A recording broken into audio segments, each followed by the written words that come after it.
इस समाज को सड़ा दिया है आपने इस तरीके की हेट पॉलिटिक्स करके। मेमन जो आतंकवादी था जिसको फांसी दी गई थी, उसके जनाजे पे मुंबई में 2 लाख मुस्लिम समुदाय के लोगों को जनाजे में शरीक होते देखा है। वो क्या था? आप लोग मुसल्ला ईमान क्या हुआ? आप लोग आतंकवादी के जनाजे में क्यों थे भाई? आप जैसे नफरती एंकर जो हैं यही काम करते हैं। कन्हैयालाल की गर्दन किसने काटी थी? किसने काटी थी? जिसने भी काटी क्रिमिनल है। सर तन से छोड़िए। मेरी बात सुनिए। नहीं भाग क्यों रहे हैं? अरे भाग क्यों रहे? मेरी बात सुनिए ना। मेरी बात सुनिए ना। मेरी बात सुनिए। लेकिन मेरी बात सुनिए। आप मेरी बात सुनिए ना। जब मैंने सवाल पूछा तो मिर्चा लग गया।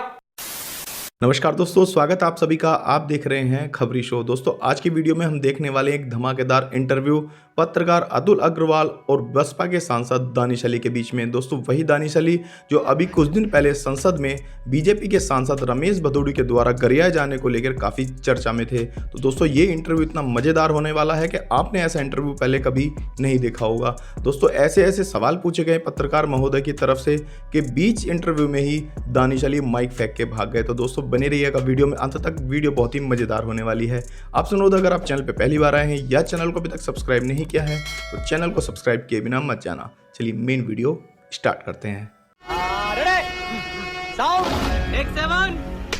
जयपुर में आज एक मुसलमान को मार डाला गया रोड रेज में। इकबाल नाम था उसका। इंडिया गठबंधन की सरकार है, कांग्रेस की सरकार है, मुख्यमंत्री अशोक गहलोत हैं। मॉब लिंचिंग जयपुर में हो या मॉब लिंचिंग जहां देश के गृह मंत्री केंद्र सरकार के अंडर में दिल्ली है, शायद 4 दिन पहले मॉब लिंचिंग यहां भी हुई है, उसका जिक्र आपको पहले करना चाहिए। बिल्कुल बिल्कुल। गणपति मूर्ति के सामने केला चुराने के आरोप में एक कम अकल मंद बुद्धि एक मुस्लिम व्यक्ति को, एक लड़के को बांध के बेरहमी से मारा पीटा उन नराधम राक्षसों ने, जिनके साथ सख्त से सख्त व्यवहार होना चाहिए, सजा होनी चाहिए, फांसी होनी चाहिए। सब जगह बोल रहा हूं, सब जगह होनी चाहिए। बोल रहा हूं, किसी की भी सरकार हो, वो कोई भी सरकार हो, इस समाज को सड़ा दिया है आपने इस तरीके की हेट पॉलिटिक्स करके। और ये समाज सड़ रहा है, ये दोनों तरफ है। समाज सड़ रहा है, दोनों तरफ है। किसी की भी सरकार हो, मुसलमानों में भी उतने ही जाहिल हैं, कहीं भी हो, जो मॉब लिंचिंग करते हैं, कहीं जिहाद लैंड जिहाद करते हैं, और या इस तरफ हो हिंदुओं में हो जो ये मॉब लिंचिंग करते हैं। दोनों जाहिल हैं, दोनों राक्षस हैं। मैं तो ओपनली कहता हूं, क्रिमिनल इज क्रिमिनल, कोई भी है।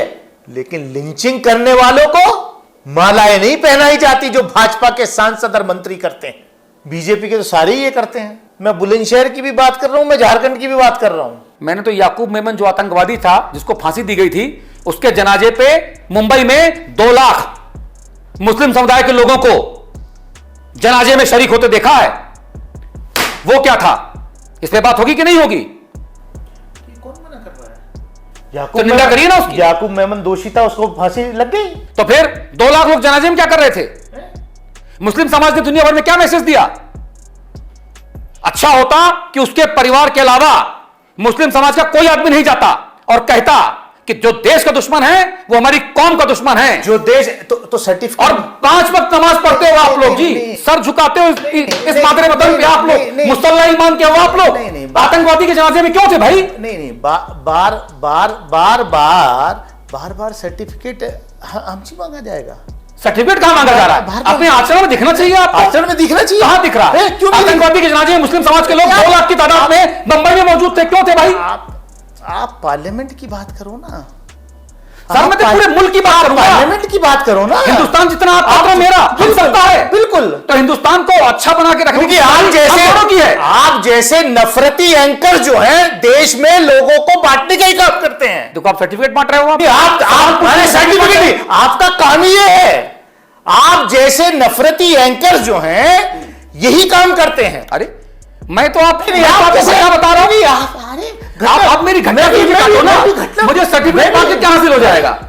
अच्छा हाँ, राजस्थान के अंदर वो जो घटना हुई थी, जो एक मजदूर को काट काट के मार दिया और उसके बाद कोर्ट पे भी जो है तिरंगे की जगह भगवा लहरा दिया। कन्हैया लाल की गर्दन किसने काटी थी? किसने काटी थी? किसने काटी थी? जिसने भी काटी क्रिमिनल है, सर तन से जुड़ा है, किसने कहा था? इधर से भी क्रिमिनल, उधर से भी क्रिमिनल। यही तो मैं भी कह रहा हूं, यही मैं भी कह रहा हूं। तो आप टीवी पे भी बोलता हूं सर, जो आपसे बात कर रहा हूं अनकट टीवी पे भी जाएगा।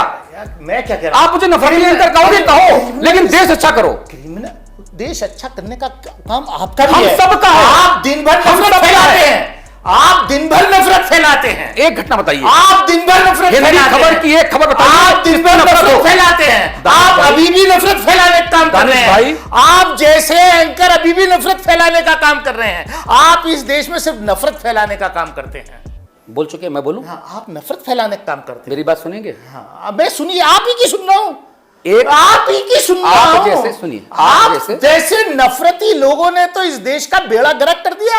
जैसे आप सदन में टोक रहे थे, इधर मुझे भी टोक रहे हैं। मैं टोक, आप मेरे मुंह पे मुझे ताला, सुन- आपके मुझे सुन तो गुरुकुल लीजिए। में बैठा हूं मैं, मुझे सुन तो आपके लीजिए। गुरुकुल में बैठा हूं मैं कि आप मुझे पाठ पढ़ाएंगे, आप मेरे से देशभक्ति का सर्टिफिकेट मांगेंगे। मेरे बुजुर्गों ने इस देश के आजादी के लिए कुर्बानी दी है। आपके बाबा सांसद थे, मुझे पता है। आपके बाबा सांसद थे, मुझे पता है। आपके खानदान में किसी ने नहीं दी होगी। आपके ये जो 52 साल तक देश में तिरंगा नहीं फहरा पाए अपने हेडक्वार्टर पे, वो हमसे देशभक्ति का सर्टिफिकेट मांगेंगे। तो वो मेरा खानदान है। नफरती एंकर्स, वो मेरा खानदान है। नफरती एंकर्स, आप शर्म कीजिए। देश को क्या परोस रहे हैं? शर्म कीजिए, शर्म कीजिए। जब आप बोल के चुप हो जाए, मुझे बोलने का मौका दीजिएगा। शर्म कीजिए। हो गया, अब मैं बोलूं? शर्म कीजिए। आप जैसे लोग, आप जैसे नफरती लोगों ने इस देश का बेड़ा गर्क कर दिया। अच्छा, हो गया। आप जैसे नफरती लोगों ने इस देश का बेड़ा गर्क कर दिया। और बोल लीजिए, फिर मैं बोलूं? नहीं। अब मैं बोलूं? अब मेरी बात सुनिएगा। आप जैसे समाजवादी पार्टी के एक मुस्लिम प्रवक्ता ने ऑन एयर डिबेट में मुझसे मेरी बात सुनिए पहले। आप मेरी बात सुनिए, मेरी बात सुनिए ना। आपने अपनी बात सुनी ना, अपनी बात कही ना आपने। मेरी बात सुनिए ना, मेरी बात सुनेंगे नहीं सुनेंगे? नहीं, भाग क्यों रहे हैं? अरे भाग क्यों रहे? मेरी बात सुनिए ना, मेरी बात सुनिए ना, मेरी बात सुनिए। नहीं, मेरी बात सुनिए। ये देखिए, इन्होंने माइक उठा के भाग रहे हैं, ये भाग रहे हैं। मैं इनको मौका दे रहा हूं, मैं आपकी बात कर रहा हूं, मैं आपकी बात कर रहा हूं। आप नफरती एंकर, तो मुझे मेरी बात सुनेंगे? आप देश, मेरी बात सुनेंगे? आप जैसे नफरती लोगों से मेरी बात सुनेंगे? मेरी बात सुनेंगे? आप जैसे नफरती नहीं, क्यों नहीं सुनेंगे? भाग क्यों रहे हैं आप? अरे आप मेरी बात सुनेंगे ना? आपने बोला तो मुझसे मेरी बात सुनिए ना। ये देखिए दानिश भाई भाग रहे हैं, ये देखिए दानिश भाई भाग रहे हैं। मैं इनके घर में बैठा हूं तब भी भाग रहे हैं, ये माइक उतार के भाग रहे हैं। मेरा यह कहना है कि जब हिंदू मुसलमान सिख ईसाई बौद्ध जैन यहूदी पारसी सबकी जिम्मेदारी है भारत को एक अच्छा देश बनाने की। भारत हम सब का है, यह मेरा कहना है। मेरा सवाल सिर्फ इतना सा है कि अगर हम यहां पर कोई बात करना चाहते हैं तो आप इनटॉलरेंट क्यों हो जाते हैं? मैं भी दानिश भाई को बुला रहा हूं, अभी भी आपको निरंतर दे रहा हूं। आइए अपनी बात कहिए ना, मेरी पूरी बात सुनिए। ठीक है, आप सर्टिफिकेट दीजिए मुझे, लेकिन बात तो सुनिए मेरी। आप जैसे नफरती एंकर से मुझे बात नहीं। ये देखिए, आप खाली देश, ये देखिए, आप मेरे गेस्ट के घर में बैठिए। नहीं, आप मेरे भाई भी हैं, लेकिन मेरी बात तो सुनिए। गेस्ट के घर में बैठिए। आप मेरी बात सुनिए ना, आप मेरी बात सुनिए।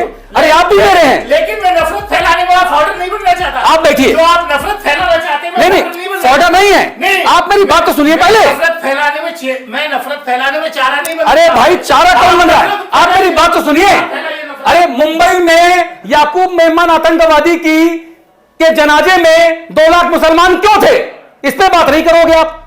ये मेरा सवाल है। मैं आपकी बात पे आ रहा हूं। नहीं, बंद क्यों करो भाई, मैं आपकी बात पे आ रहा हूं। ये देखिए, ये दानिश अली भाग गए। ये कह रहे हैं कि संघ की शाखाओं में नफरत फैलाई जाती है।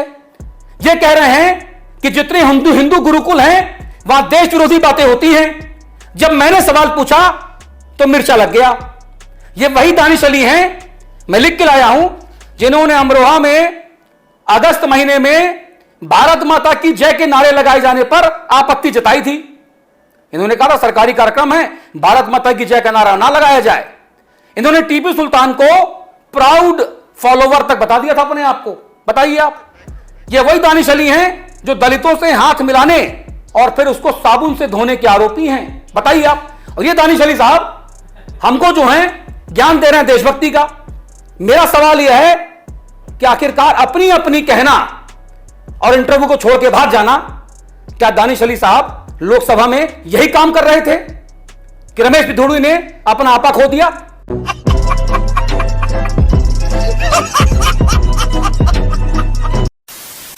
दोस्तों उम्मीद आपको वीडियो पसंद आई होगी। वीडियो के बारे में आपकी क्या राय है कमेंट्स करके जरूर बताना। और दोस्तों आपने क्या कभी पहले ऐसा कभी इंटरव्यू देखा है जिसमें जिसका इंटरव्यू लेना है उसके घर में जाके पत्रकार इतना खतरनाक इंटरव्यू लेता है? तो दोस्तों कमेंट्स करके जरूर बताना।